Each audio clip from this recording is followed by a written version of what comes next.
ভোটের প্রস্তুতি খতিয়ে দেখতে জেলা সফরে মুখ্য নির্বাচনী আধিকারিক আজ জেলা শাসক সহ আধিকারিকদের সঙ্গে স্পর্শকাতর এলাকা পরিদর্শন করবেন তিনি।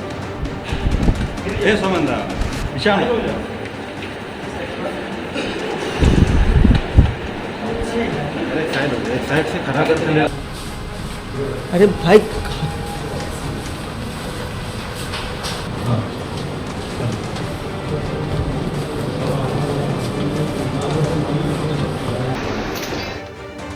ভোটের প্রস্তুতি খতিয়ে দেখতে জেলায় জেলায় ঘুরছেন মুখ্য নির্বাচনী আধিকারিক। আজ জেলা শাসক সহ আধিকারিকদের সঙ্গে স্পর্শকাতর এলাকাগুলি তিনি পরিদর্শন করবেন এবং এলাকা পরিদর্শনের আগে জেলা শাসকের দফতরে সর্বদলীয় বৈঠক।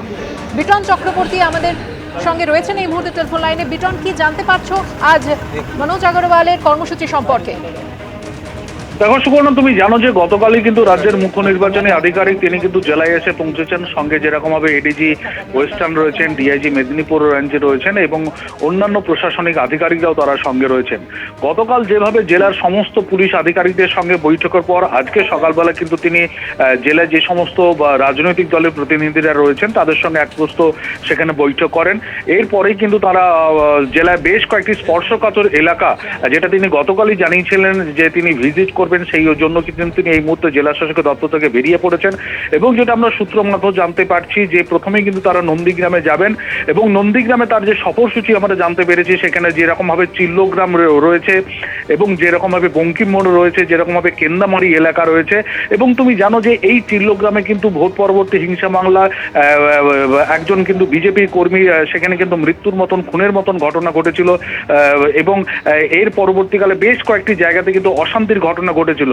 এবং যেটা গতকালই মনোজ আগরওয়াল জানিয়েছিলেন যে 2021 নির্বাচনের পর বা 2024 লোকসভা নির্বাচনের পর যে সমস্ত এলাকাগুলোতে অশান্তির ঘটনা ঘটেছিল সেই সমস্ত এলাকাতে তিনি যাবেন এবং কোনো প্রশাসনিক বৈঠক নয়, তিনি এলাকাতে গিয়ে সাধারণ মানুষের সঙ্গে কথাবার্তা বলবেন এবং তারা যাতে নির্ভয়ে ভোট দিতে পারেন সেই বিষয়টাকে আশ্বস্ত করবেন। এবং সেই রকমই কিন্তু তিনি এই মুহূর্তে প্রশাসনিক আধিকারিকদের সঙ্গে নিয়েই কিন্তু তিনি জেলা সফরে বেরিয়ে পড়েছেন এবং প্রথমে তার গন্তব্য নন্দীগ্রাম, তারপরে তিনি পটাশপুর এলাকাতে যাবেন এবং তারপরে কিন্তু ময়নার বাগচা এলাকাতে তার যাওয়ার কথা রয়েছে। সুকন্যা, ধন্যবাদ বিটন।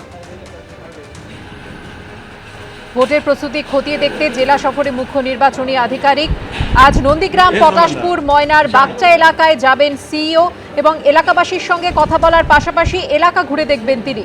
2021 ও 2024 ভোটের অশান্তির এলাকা পরিদর্শন করবেন তিনি। আমরা আজকে এখানে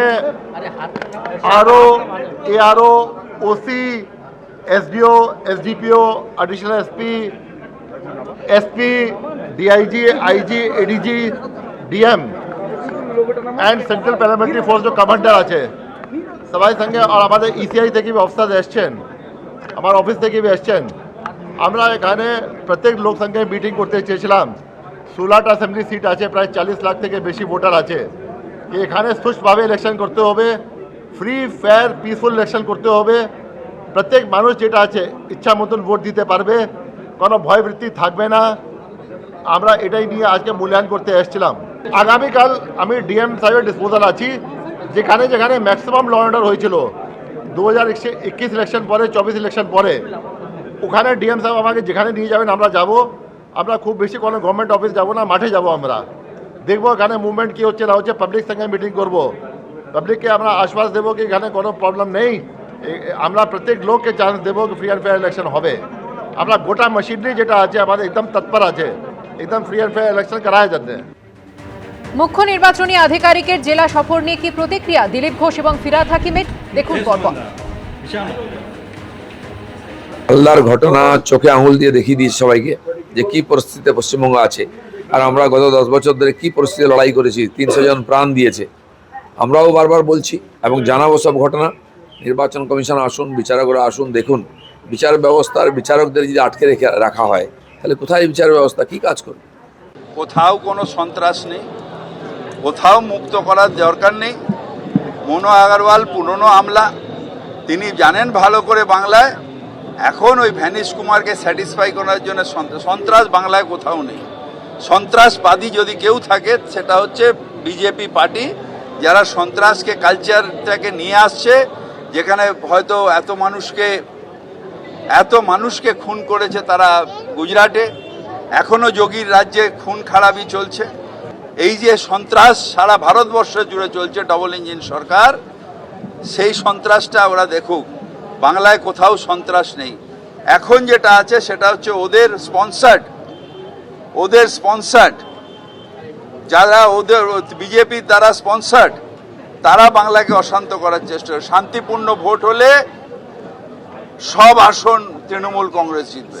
ভবানীপুরে অমিত শাহের রোড শোতে যে অশান্তির ঘটনা ঘটেছিল, সেই ঘটনায় এবার সাসপেন্ড করা হলো ডিসি সহ 4 পুলিশ অফিসারকে। সাসপেন্ডেড পুলিশ অফিসারের বিরুদ্ধে বিভাগীয় পদক্ষেপেরও নির্দেশ দেওয়া হয়েছে। বিস্তারিত জানবো, কথা বলে নেব আমাদের প্রতিনিধি রুমা পালের সঙ্গে। রুমা, দেখো জানিয়ে রাখি, কিন্তু এই সিদ্ধান্ত নির্বাচন কমিশন কালকেই নিয়েছে এবং 4 পুলিশ অফিসারকে সাসপেন্ড করেছে নির্বাচন কমিশন। যেদিন অমিত শাহ রোড শো ছিল এবং শুভেন্দু অধিকারী মনোনয়ন দিতে যাচ্ছিলেন, সেই সময় কিন্তু আইন শৃঙ্খলার অবনতি হয় এবং আইন শৃঙ্খলা রক্ষার্থে তারা ব্যর্থ হয়েছেন বলে 4 জন পুলিশ অফিসারকে তারা সাসপেন্ড করেছেন এবং তাদের বিরুদ্ধে কিন্তু ডিসিপ্লিনারি অ্যাকশন নেওয়ার কথাও বলা হয়েছে। আরো একবার নামটা বলে দিচ্ছি: Siddhartha Dutta DC 2 south division, Priyankar Chakraborty Alipur থানার OC, Chandicharan Bandyopadhyay additional OC Alipur, Sourav Chattopadhyay sergeant Alipur. এই 4 পুলিশ অফিসারকে সাসপেন্ড করা হয়েছে নির্বাচন কমিশনের তরফ থেকে। অন্যদিকে আজকেই একটা কমপ্লায়েন্স রিপোর্ট জমা দেওয়ার কথা বলা হয়েছিল নির্বাচন কমিশনের তরফ থেকে মুখ্য সচিবকে, এবং এদের স্থলাভিষিক্ত যারা হবেন তাদের নামও জানানোর কথা ছিল। সেক্ষেত্রে জানিয়ে রাখি যে একটা গুরুত্বপূর্ণ সিদ্ধান্ত নিয়েছে, কারণ এর আগেও কিন্তু নির্বাচন কমিশন বারবারে বলে আসছিল কোথাও কোনো আইন শৃঙ্খলার অবনতি হলে, কোথাও কোনো ব্যর্থতা দেখলে বা যে ক্ষেত্রে মনে হবে যে এই ধরনের অশান্তির একটা পরিবেশ তৈরি হয়েছে, সেক্ষেত্রে অবশ্যই পুরো বিষয়টা খতিয়ে দেখার পরই কিন্তু সিদ্ধান্ত নেওয়া হবে। এবং যেদিন এই ঘটনাটা ঘটেছিল তারপরে কিন্তু শোকজ করা হয়েছিল এবং শোকজের পরে রিপোর্ট চাওয়া হয়েছিল, এবং রিপোর্ট চাওয়ার পরই জানা যায় যে নির্বাচন কমিশন দেখেছে যে এখানে ব্যর্থতা রয়েছে এবং ব্যর্থতা রয়েছে বলেই 4 পুলিশ অফিসারকে সাসপেন্ড করেছে এবং তাদের বিরুদ্ধে বিভাগীয় তদন্তেরও নির্দেশ দেওয়া হয়েছে। রুমা, তুমি আমাদের সঙ্গে থাকো। গত 2 তারিখ ভবানীপুরে অমিত শাহের রোড শো চলাকালীন ঠিক কি পরিস্থিতির সৃষ্টি হয়েছিল দেখাবো একবার।